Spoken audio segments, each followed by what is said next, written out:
کہتے میں نے سنا تھا کہ نافرمان کی روح بہت مشکل سے نکلتی ہے اور جو نیک لوگ ہوتے ہیں ان کی روح آسانی سے نکلتی ہے. تو میں تو جب گیا یورپ میں تو میں نے بہت سے گوروں کو بڑے آرام سے مرتے ہوئے دیکھا اور بہت سے نیک لوگوں کو بڑی مشکل سے مرتے ہوئے دیکھا. تو یہ کیا ہے؟ تو کہہ رہے مجھے تو اسلام کے بارے میں اشکالات شروع ہو گئے.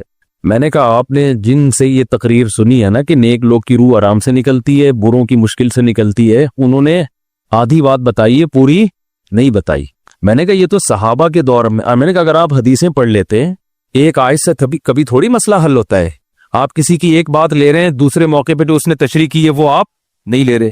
میں نے کہا معاذ اللہ، اگر کسی کی کوئی موت کی کسی کو بہت تکلیف ہو رہی ہے، یہ اس معاذ اللہ اس کے برے ہونے کی علامت ہے، تو یہ تو پھر کفر ہے. احادیث میں آتا ہے کہ آپ صلی اللہ علیہ وسلم کو موت کی تکلیف دوسروں سے زیادہ ہوئی ہے. آپ صلی اللہ علیہ وسلم فرمایا اوعکو کما یوعکو رجلان منکم، مجھے بخار میں اتنی تکلیف ہوتی ہے جتنی تم میں سے 2 آدمیوں کو ہوتی ہے. آپ پر جب بیماری آتی تھی نا، آپ کو تکلیف دوسروں سے زیادہ ہوتی تھی. اور امی عائشہ رضی اللہ تعالی عنہا فرماتی ہیں کہ نبی صلی اللہ علیہ وسلم کا سر مبارک میری گود میں تھا جب آپ کی روح نکلی ہے، اور آپ کی جو میں نے موت کی تکلیف دیکھی ہے، جس شدت میں آپ جس تکلیف میں تھے، اس کے بعد مجھے کسی کی موت کی جو آسانی سے کوئی دنیا سے گیا ہو نا، اس کے مرنے پر مجھے کبھی رشک نہیں آیا. رشک کا کیا مطلب؟ کہ بھئی یہ اتنی آسانی سے چلا گیا تو اس کا مطلب یہ زیادہ اچھا تھا، اور معاذ اللہ آپ صلی اللہ علیہ وسلم کے اعمال کم تھے، تو یہ تو ممکن نہیں ہے نا. کہتے ہیں مجھے کبھی کسی پہ رش نہیں آیا کہ آرام سے مر گیا تو بہت نیک ہوگا. ٹھیک ہے نا، بہت مشکل ہے سمجھانا. امی عائشہ فرماتی ہیں کہ یعنی امی عائشہ کی حدیث کا مفہوم بیان کر رہا ہوں کہ نبی صلی اللہ علیہ وسلم کی موت کے وقت جو تکلیف کی حالت تھی، اس کو جب سے میں نے دیکھا ہے، تو امی عائشہ کی بات کا خلاصہ یہ ہے کہ اب اگر میں کسی کو دیکھتی ہوں نا کہ آرام سے روح نکل رہی ہے، یعنی آرام سے مر رہا ہے، دنیا سے جا رہا ہے، تو مجھے اس پہ رش نہیں آتا کیونکہ بہت نیک ہوگا. کیا مطلب؟ اس کا نیک عمل سے تعلق بولتے کیوں نہیں ہے. لیکن ہمارے ہاں سارا مدار کس پر ہے؟ مرنے کے بعد شکل کیسی ہے اس کی؟ آڑا ترشا ہو گیا تو جہنم میں جا رہا ہے اس کا مطلب. اور اگر مرا ہوا ہے، دانت کھلے میں ایسا لگ رہا ہے مسکرا رہا ہے، سیدھا کہاں جا رہا ہے؟ او بھائی، اگر خدا نخواستہ کوئی لکوے کا مریض تھا، کوئی فالج کا مریض تھا، وہ تو مرے گا تو اس کا تو بیچارے کا ہوگا تھوڑا سا چہرہ بھی ٹیڑھا ہو سکتا ہے، کچھ بھی ہو سکتا ہے، نیک لوگوں کا بھی ہو سکتا ہے. تو مدار کس پر ہے؟ اعمال پر. اور نیک لوگوں کو بعض دفعہ موت کے وقت ڈبل تکلیف دی جاتی ہے. ایک تو اس لیے دی جاتی ہے، یا تو اس لیے کہ کوئی گناہ ان کا باقی رہ گیا ہوتا ہے.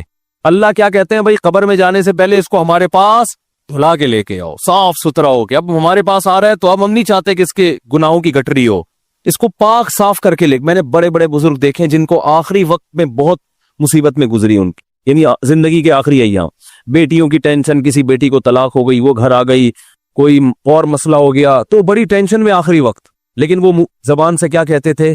شکر.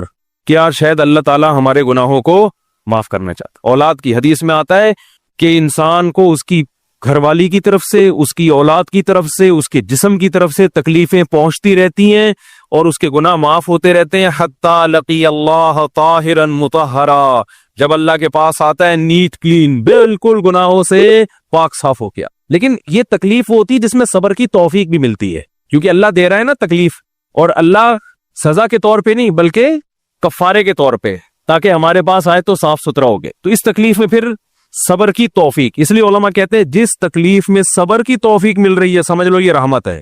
یہ کیا ہے؟ رحمت. یہ اللہ آپ کو بنانا چاہ رہا ہے کچھ. اب لوگ کہتے ہیں یہ والی تکلیف کی وہ والی کیوں نہیں آئی، یہ تو بہت زیادہ ہو گئی. تو بھئی اللہ سے کوئی نہیں لڑ سکتا، وہ جو دے رہا ہے وہ اس پہ صبر کرو. اسی کو کہتے ہیں تقدیر پر رضا، کہ جو اللہ نے مقدر کیا ہے اب اس پہ کیا ہے؟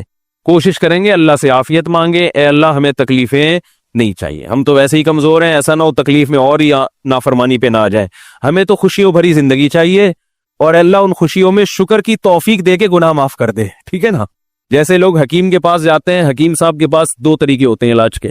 ایک طریقہ تو یہ کہ بھائی یہ کڑوی گولی ہے، 2-3 کھاؤ گے فٹ فاٹ ہو جاؤ گے، اس میں یہ بھی پرہیز، یہ بھی پرہیز، یہ بھی پرہیز. اور ایک طریقہ ہوتا ہے بھائی دودھ جلیبی کھاؤ، علاج لمبا ہو جائے گا، لیکن وہ دوا میں کیا ہے؟ دودھ جلیبی.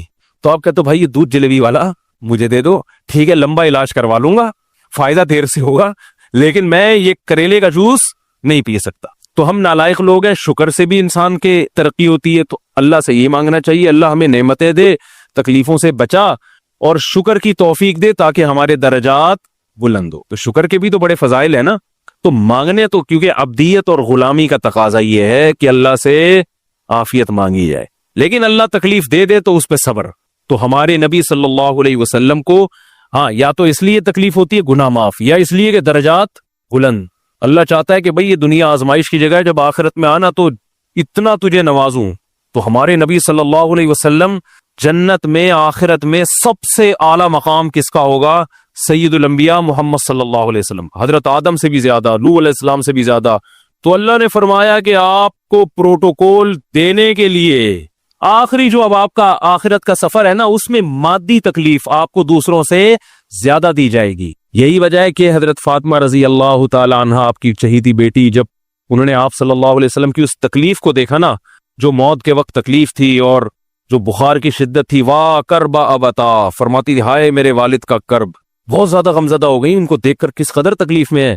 تو آپ صلی اللہ علیہ وسلم نے فرمایا لا کربا علی ابیک بعد اليوم، کیسے تسلی کے جملے۔ اپنی بیٹی سے فرمایا اے فاطمہ تیرے باپ پر آج کے بعد کوئی تکلیف، بولو لا کربا علی ابیک بعد اليوم۔ اس میں بھی آپ صبر کا پہلو تلاش کر رہے ہیں، شکر کا، بس یہ اللہ کی طرف سے آخری ہے۔ آج کے بعد اے میری بیٹی تیرے باپ پر کوئی تکلیف نہیں، اپنی بیٹی کو بھی تسلی دے رہے ہیں کہ غم ہلکا کر، بس یہ اللہ کی طرف سے آخری ہے، آج کے بعد کوئی تکلیف نہیں ہوگی۔ تو ہمارے ہاں وہ بیچارہ تکلیف سے جا رہا ہے، تو یار دیکھا آ گیا نا سامنے، لگے یہ دیکھا، ہم تو کہتے تھے بندہ ہی 2 نمبر ہے، اب آ گیا نا تو دیکھو کیسے مر رہا ہے۔ اور پیغمبروں کو تکلیف تو دی جاتی ہے، لیکن کوئی ایسا عیب نہیں ہوتا، ایسی بیماری نہیں ہوتی جو لوگوں میں معیوب سمجھی جاتی ہے، یہ نہیں ہوتا، کیونکہ پیغمبر اللہ کے قاصد ہیں، تو اللہ ان کو ہر لحاظ سے امت کو یہ بتانا چاہتے ہیں یہ میرے رسول ہیں، یہ میرے سفیر ہیں۔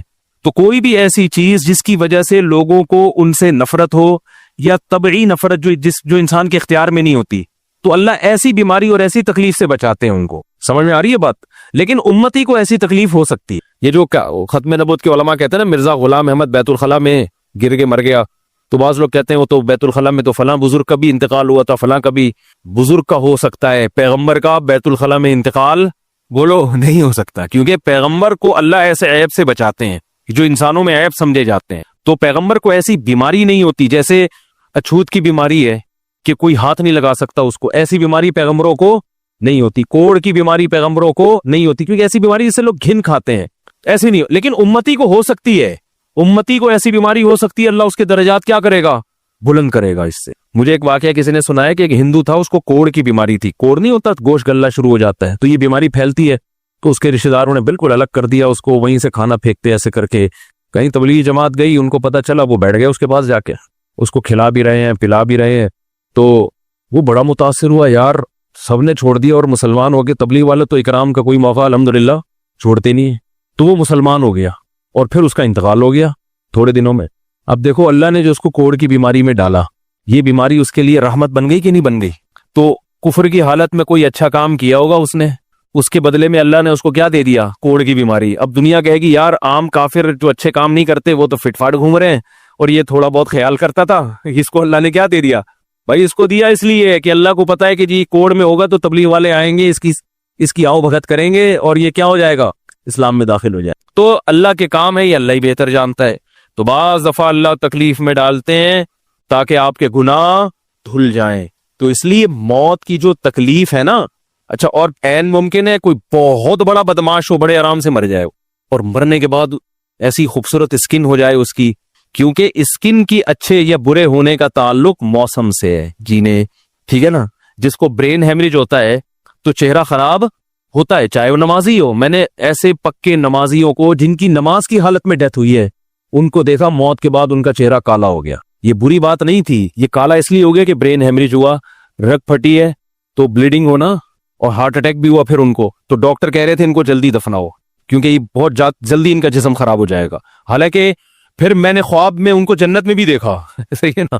تو خام خمانہ لوگوں نے یہ چیزیں بنائی ہوئی، تبھی میت کو چھپانے کا حکم ہے، کیونکہ اکرام کرنا ہے نا، تو چہرہ مرنے کے بعد بگڑنا شروع ہوتا ہے، یہ ہر ایک کا ہوگا، چاہے نیک ہو چاہے برا، تبھی تو حکم ہے کہ اس کو جلدی دفن کرو، کیونکہ اس کی توہین ہے اب لوگوں کے سامنے رکھنا۔ اور ہمارے یہاں کیا ہو رہا ہے، باقاعدہ مردوں کے ساتھ سیلفیاں چل رہی ہیں، ناک میں روئیاں ٹھوسی ہوئی ہیں، اور ویڈیو بن رہی ہے، اور زیارت ہو رہی ہے، لائن لگ لگ کے پبلک دیکھ کے جا رہی ہے۔ کیا جاہلانہ رسم ہے یار، کیا جاہلانہ۔ میت میں اور دلہن میں فرق ہونا چاہیے، دلہن کی منہ دکھائی ہوتی ہے, وہ محلے پڑوس کی عورتیں آتی ہیں, بھائی دلہن آئی ہے بیوٹی پارلر کر کے دیکھ رہی ہیں, تو مردے اور دلہن میں اتنا تو فرق کرو, مردے کی بھی رونمائی ہو رہی ہے. تو یہ غلط رسم ہے. انتقال ہو گیا فوراً چہرے پہ کپڑا. ہاں جو اس کے بہت قریبی لوگ ہیں, قریبی لوگ ایسا ہوتے ہیں کہ اگر وہ بدبو آ بھی رہی ہو, چہرہ بگڑ بھی جائے, ان کو نفرت نہیں ہوتی. بیٹے کو اپنے باپ سے نفرت نہیں ہوگی, چاہے جیسا بھی ہو, چہرہ جیسا بھی بگڑ جائے. وہ کہے گا یار میرا اس کا رشتہ خوبصورتی کی بیس پہ تھوڑی ہے. لیکن اجنبی لوگ جب اس کو دیکھیں گے تو چہرے کے بارے میں تبصرے بھی کریں گے. اور ایک صاحب کا انتقال ہوا, میں نے کہا جلدی دفناؤ, چہرہ نہ دکھاؤ. تو انہوں نے کہا لوگ کہیں گے یار لگتا ہے کچھ چہرہ بگڑ گیا اس لیے چھپا رہے ہیں. میں نے کہا اب تو اور چھپانا چاہیے, اس لیے کہ جس کا بگڑ جائے اس کو تو چھپائیں گے تو پھر لوگ یقیناً کہیں گے بگڑا ہوا چہرہ ہے. تو اس رسم ہی کو ختم کر دینا چاہیے. انتقال ہوا فوراً چہرے پہ کپڑا. ہاں بیوی دیکھ سکتی ہے اپنے شوہر کو, یا بیٹے ہیں, یا اس طرح جو بھائی بہن ہیں قریبی, وہ دیکھ لیں. باقی پبلک سے چھپا کے اس کو فوراً کیا کرو, دفن. اب تو قبر میں جا کے بھی دکھا رہے ہوتے ہیں.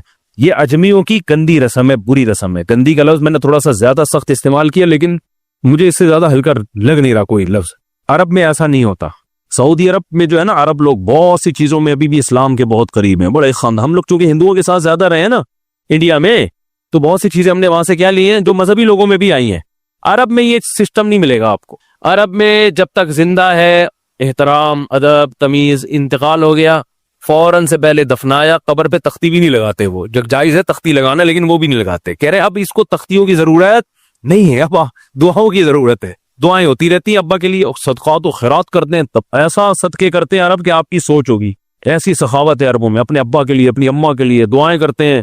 وہ میں نے بتایا نا ایک واقعہ میں نے بہت پہلے سنایا تھا, جدہ میں کسی کے ہاں ٹھہرا ہوا تھا سعودی عرب میں, پاکستانی تھے. وہ کسی عرب کے ساتھ 30 سال سے ملازمت کر رہے تھے.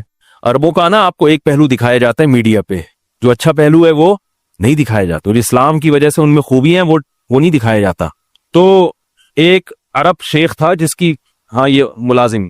دوسرا عرب کا جو اصل کلچر آپ کو ملے گا گاؤں دیہاتوں میں, شہروں میں تو پتہ نہیں کون کون آگے آباد ہوا ہے, اس میں اچھے بھی ہیں برے بھی ہیں. کہہ رہے میں نے دیکھا کہ وہ ایک عرب شیخ اپنی فیکٹری سے نکلا, میں تو ایک بھیکاری آیا, اس نے اللہ کے نام پہ کچھ مانگا. اس کے پاس پتہ نہیں تنخواہ بانٹنے نکل رہا تھا, کیا نکل رہا تھا, اس کے پاس بہت سارے پیسے تھے ریال. تو اس نے اس کو بھیکاری کو دے دیے. بھیکاری کو جیسے دیے, بھیکاری نے, اچھا یہ عرب بھی 80 سال کا بڈھا, تو اس بھیکاری نے اس کے عربی کے ماں باپ کو دعائیں دینا شروع کرتی دل سے نا. وہ پاکستانی تھا, وہ ہوشیار, دعائیں دی, اللہ کرے تمہارے ابا کی مغفرت ہو جائے, اللہ کرے. تو وہ عرب کو اتنا اچھا لگا, اس نے اور دیتی ہے. پھر وہ شروع ہو گیا, اللہ کرے تمہارے ابا وہ پھر اور دیتی. کہہ رہے اتنے پیسے اس بھیکاری کو دے دیے. میں نے کہا یار یہ تو لاکھوں پتی بن گیا ہے, سارے پیسے ختم ہو گئے اس کے پاس. اور وہ گھنا دعائیں دیتا جا رہا ہے. وہ جو گھنا تھا نا, وہ کیا کر رہا ہے, وہ بھی گھنا بن کے طبیعت سے دعائیں دے رہا ہے. وہ اور رونا بھی آ جاتا ہے پاکستانیوں کو, آپ کو پتا ہے. تو کہہ رہے وہ چلا گیا, پیسے ختم ہو گئے. اس عربی نے کہا اگر یہ میرے پاس اور بھی پیسے ہوتے نا, یہ دعائیں دیتا رہتا میں پیسے. بعض ایسے جذبات ہو جاتے ہیں نا انسان کے کہ اس کو لگتا ہے کہ شاید یہ دعا قبول ہو رہی ہے, بعض دفعہ ایسی کیفیات آ جاتی ہیں انسان کے اوپر. تو وہ پاکستانی تھے جنہوں نے مجھے واقعہ سنا. کہہ رہے ہیں یار ان کے اندر کوئی ان کے قریب رہے نا تو بعض چیزیں ان میں بڑی خاندانی. عربوں میں ماں باپ کا بہت احترام ہے, بہت. جتنے کسٹمر کے ساتھ بدتمیز ہوتے ہیں نا, باپ اور ماں کے ساتھ اتنے ہی اچھا سلوک کرتے ہیں. ایسا نہیں ہے جیسے زبان چلا دی اور یہ کر دیا. باپ بیٹھا ہوگا, سب چپ کر کے آرام سے بیٹھے ہوں گے کہ باپ یہ بول بیٹا رہا ہے. ہمارے یہاں بیٹا باپ لگ, میں تو لوگوں سے پوچھتا ہوں یہ پہلے کیوں, کہ مجھے ایسا لگ رہا ہے آپ کا بچہ آپ سے پہلے پیدا ہو گیا, یعنی وہ باپ بنا ہوا ہوتا ہے. ٹھیک ہے نا, باتیں ایسے کر رہا ہوتا ہے کہ جو بیٹا ہے وہ باپ لگ رہا ہے, جو باپ ہے وہ بیٹا لگ رہا ہے. تو خیر کہاں سے کہاں بات چلی گئی, کیا بات کر رہا تھا. ارے یار یہ تو موضوع کو کوئی پکڑ کے رکھے, یہ بہت بڑی جاہل پیر کی بات تو میں نے شروع کی تھی, شیطان ہوا وغیرہ سب ہو گیا. ہاں یہ بات چل رہی تھی کہ موت کی تکلیف اگر کسی کو ہوتی ہے, میں یہ بتا رہا تھا کہ اسلام کی باتیں اللاجیکل بات اسلام نہیں کرتا.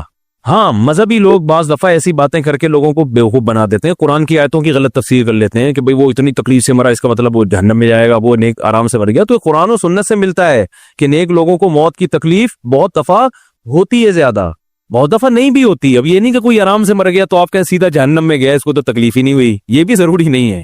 ٹھیک ہے, اس کو بولے یہ اللہ کی رحمت ہے, اچھا گمان رکھنا چاہیے نا کہ بھئی یہ اللہ نے پہلے ہی دھلا دیا اس کو. تو یہ جو موت کی تکلیف جس کو قرآن میں آتا ہے نا کہ برے لوگوں کو موت کی تکلیف ہوتی ہے, وہ روح نکلنے کی ہے. کہ جب عالم برزخ کی طرف روح جاتی ہے اور اس کو برزخ کی چیزیں نظر آنا شروع ہوتی ہیں, تو پھر روح چاہتی نہیں ہے کہ میں جسم سے جدا ہوں, لیکن فرشتے اس کو کھینچ کے نکالتے ہیں. تو تو یہ عالم برزخ کی چیز ہے، اس کا اس مادی زندگی سے تعلق نہیں ہے. مادی زندگی میں تو کسی کے یہاں گولی مارو گے نا، ٹھا کر کے گئی، نکل گئی، مر گیا. اور کسی کو کیما بنا کے مارو گے تڑپا تڑپا کے تو تڑپ تڑپ کے مرے گا وہ. مادی زندگی میں کسی کو آگ میں پھینکو گے تو جل کے مرے گا، چاہے نیک آدمی ہو. اور کسی کی گردن اڑاؤ گے تلوار سے تو 1 منٹ میں کیا ہو گیا، ختم. لیکن جو اس کی روح نکل رہی ہے، خدا کے پاس جا رہی ہے، وہ منظر نافرمان کا بہت ہی بھیانک ہوتا ہے. اور نیک آدمی کی روح ایسے پرواز کرتی ہے، وہ اس کی تکلیف ہے. اور اس پہ میں ایک واقعہ بھی سنا چکا ہوں، دوبارہ نہیں سناؤں گا، کہ کیسے دنیا میں بھی اس کے مشاہدات ہوئے ہیں لوگوں کو، کہ کیسے ان کو آخرت کی چیزیں نظر آنا شروع ہو گئی ہیں اور وہ باتیں کر رہے ہیں، باقاعدہ بتا رہے ہیں فروح و ریحان و جنت نعیم. جو قرآن میں آتا ہے نا، فرشتے آتے ہیں اور اس کی روح قبض کرتے ہیں، تو وہ بعض دفعہ اللہ دنیا میں بھی دکھا دیتے ہیں.